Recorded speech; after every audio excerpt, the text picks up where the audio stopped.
Tema número 1. Regreso a clases. Dos realidades distintas. Tema número 2. Pemex, el paquidermo más caro de la historia de México. Tema número 3. Semana de definiciones en ambos bandos. Esos son los 3 temas que vamos a analizar el día de hoy en el episodio número 99 de Factor Kaiser. Yo soy Max Kaiser y te agradezco que estés conmigo en este inicio de una semana que va a definir el rumbo del país. Sí, va a haber cosas en esta semana que van a marcar el rumbo del país y las semanas siguientes. Más nos vale que participemos, que estemos muy bien enterados, que nos metamos en las grandes discusiones, porque es la única manera en la que decidamos nosotros y no otros, no otras personas.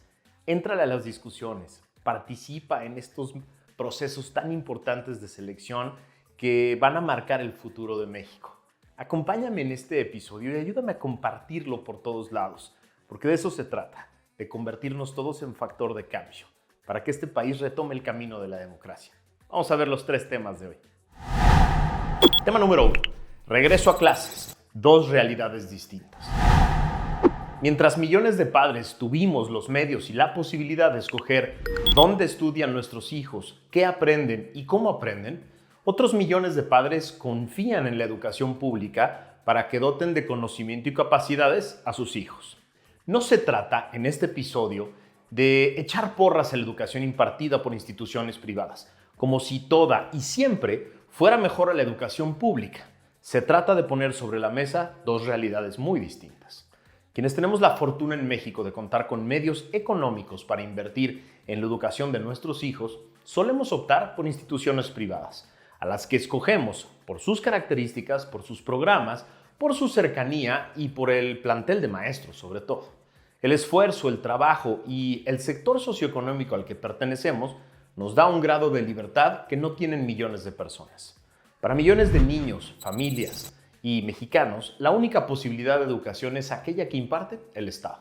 En un país que pretendiera la equidad en las oportunidades de todos y la inclusión de todos los mexicanos en un proyecto de país, la educación pública debería de ser la prioridad número 1, como se ha demostrado en varios países asiáticos que hace unas décadas pasaron del total subdesarrollo a un desarrollo más equitativo gracias a la inversión prioritaria en educación vía el Estado. No es el caso de México.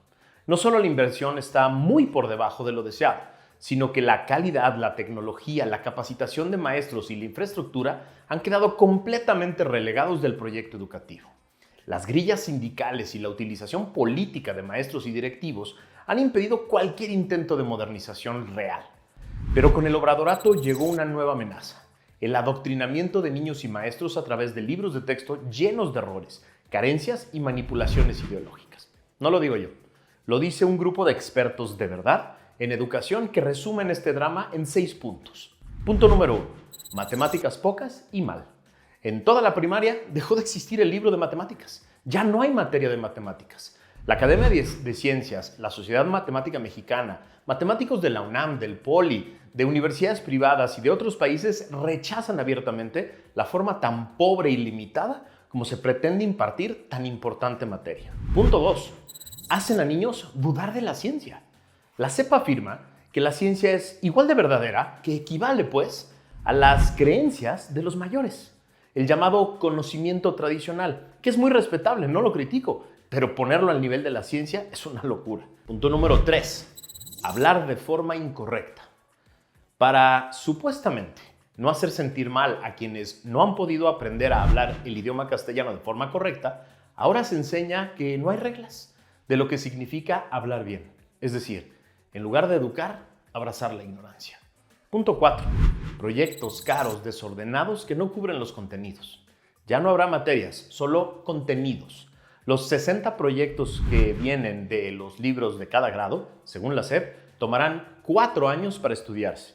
¿Los niños solo van a aprender la cuarta parte de lo que deberían? Punto 5.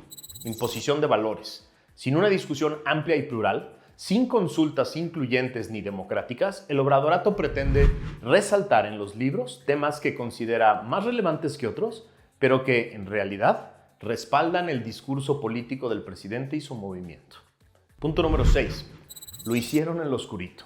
La SEP está perdiendo en tribunales recursos jurídicos diversos iniciados por padres, gobiernos y organizaciones porque hicieron todo este cambio al margen de la ley, encerrados y entre personas afines al proyecto político. ¿Qué hubiera hecho un buen presidente?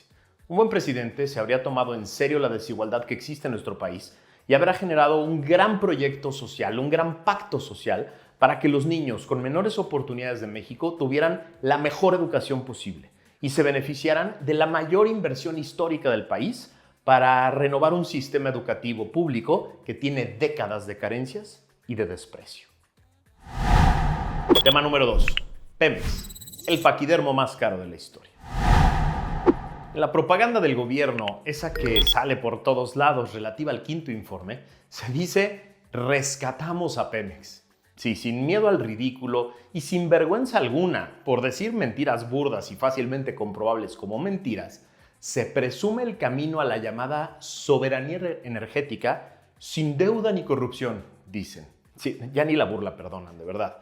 Entiendo perfecto que esa propaganda solo está dirigida a reforzar las creencias de la secta obradorista y carece de cualquier sustento, pero vale la pena hacer el desmentido completo con datos duros y cifras oficiales para que no te la creas tú. De acuerdo con el experto en finanzas y director del periódico El Financiero, Enrique Quintana, cito su columna de hoy, si ganara alguien de Morena e insistiera en seguir con la estrategia de este gobierno, acabaría hundiendo a las finanzas públicas arrastradas por Pemex. Así de claro lo dice. Con datos del INCO nos explica que de 2019 al primer semestre de este año, el gobierno ha apoyado a Pemex con 908 mil millones de pesos a través de capitalizaciones, estímulos fiscales y demás. Además, la reducción del derecho de utilidad compartida a la petrolera de 60% a 40% vigente ha implicado un menor desembolso para la petrolera en el orden de 415 mil millones de pesos. Es decir, Pemex ha utilizado 1.3 billones de pesos del erario durante este sexenio. Sí, la empresa productiva, que debería de producir dinero, nos ha costado 1.3 millones de pesos que se pudieron haber gastado en mil cosas distintas. Por ejemplo, esto equivale a 26 millones de quimioterapias para niños. ¿Con esto rescataron a Pemex, como dice López? Explica Enrique Quintana que no. La producción de petróleo crudo sin condensados alcanzó en 2018 un promedio de 1.8 millones de barriles diarios. En los primeros 7 meses de este año, la cifra promedio fue de 1.5 millones de barriles, lo que significa una caída de 12%. Bueno, dice Enrique, uno podría pensar que como ahora el propósito es refinar cada vez más, tendría que apreciarse un alza significativa en la refinación de gasolinas. No, tampoco. En 2018 la producción diaria de gasolinas fue de 207 mil barriles diarios y en los primeros 7 meses del 2023 se alcanzaron 271 mil barriles por día. La gran estrategia nos ha dado un alza de apenas 64 mil barriles adicionales procesados. Las importaciones de gasolina, que suman 374 mil barriles por día, siguen siendo 38% superiores a la producción interna. Bueno, dice Enrique, pero quizá a lo que haya que ponerle énfasis es a los resultados financieros de la empresa. No. En el primer semestre de este año, Pemex obtuvo utilidades consolidadas de 82 mil millones de pesos, lo que parecería una gran noticia. El problema es que en los primeros 4 años de esta administración, las pérdidas acumuladas ascienden a 1.028 mil millones de pesos. La visión de la mayoría de los expertos en el mundo es que el modelo operativo de Pemex es perdedor, no funciona. Es decir, no es un asunto de que maduren algunas inversiones o den frutos algunos programas, no. El problema es que el deterioro financiero y operativo va a agravarse conforme pase el tiempo, lo que exigiría más y más aportaciones del gobierno. La deuda financiera de Pemex, a pesar de que ya no ha habido tanto crecimiento en los últimos años, está en 110 mil millones de dólares, la empresa petrolera más endeudada del mundo. Entre enero de 2024 y junio de 2027, la petrolera debe pagar 34% de su deuda total, casi 38 mil millones de dólares. Es decir, no rescataron a Pemex, nos cuesta más que nunca y va en picada su productividad. ¿Qué hubiera hecho un buen presidente? Dejar de soñar con el país petrolizado que él conoció en el PRI de Tabasco de los 70s, en el que militó, y no apostar 1.3 billones de pesos de los mexicanos a su supervivencia y dejar de mentir a la luz del fracaso, corregir cuando ya se vio que ese no es el camino para invertir nuestro dinero. Tema 3. Semana de definiciones en ambos bandos. Estamos en el inicio de una semana crucial para el bando morenista y para el Frente Amplio. En los próximos días, ambos bandos definirán a su candidata a la presidencia. Los métodos no pueden ser más diferentes entre ambos. Del lado del bando morenista, todos sabemos, hace años, quién va a definir esa candidatura. Ni el más iluso de los obradoristas se creyó el cuento de que este proceso interno y las campañas multimillonarias cambiarían la decisión del presidente del movimiento, es decir, el señor Andrés López. Nadie cree que en esas campañas estuviera algo en contienda, algo en juego. Más allá que quizá la posibilidad de que López viera a sus corcholatas en acción para confirmar su decisión ya tomada. Como hemos dicho aquí, lo vimos claramente renunciar a la presidencia para asumir de cuerpo y alma la coordinación de la campaña de Claudia. No solo dejando que se desvíen miles de millones de pesos para su campaña, además de toda la cargada del gobierno en términos de personas y programas, sino que también lo vimos atacando todos los días a la senadora Gálvez, que aspira a encabezar el Frente Amplio. En el otro bando, vimos un proceso inédito y hasta histórico, que no perfecto ni carente de controversias, cuestionamientos y cosas que se pueden mejorar. Pero sí, 3 partidos acordaron reglas claras, métodos y autoridades para crear una forma incluyente y participativa para escoger a quién encabezará esa alternativa política. El diseño fue muy complicado y cuestionado. El acuerdo fue muy difícil de alcanzar. El método y la plataforma tuvieron algunas fallas y cuestionamientos, pero al final está dando resultados.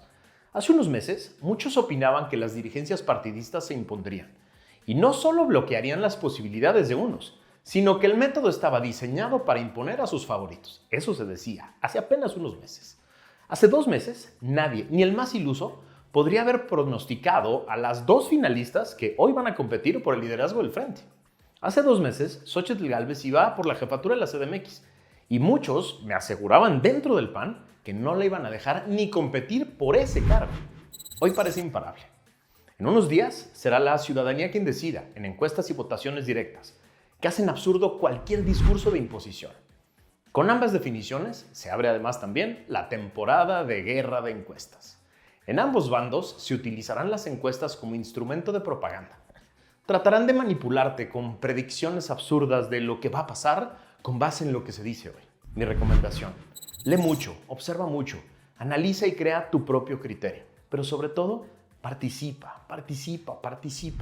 No le dejes a otros la decisión. No le dejes a otras personas tomar decisiones por ti. Éntrale tú, infórmate tú.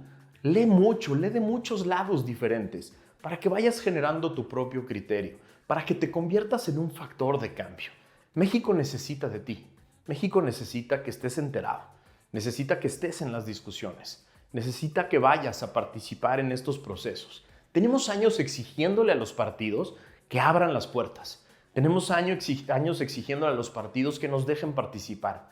Ahí están los procesos. Ahí están las urnas abiertas. Podemos participar en la conformación de la boleta para después entrarle con todo a la creación de un nuevo modelo democrático de país. Ya después nos encargaremos de arreglar a los partidos, te lo prometo. Le vamos a entrar a ese tema. Hoy eso es lo que tenemos. 2 bandos. En uno, el presidente tiene una definición clara y es el único que va a decidir. En otro, un método complejo, un método difícil, no perfecto, pero abierto. Abierto a todos, abierto a ti, para que participes. Vamos a entrarle. Gracias por acompañarme en este inicio de semana. Vamos a entrarle con todo a los temas. Se va a poner muy interesante.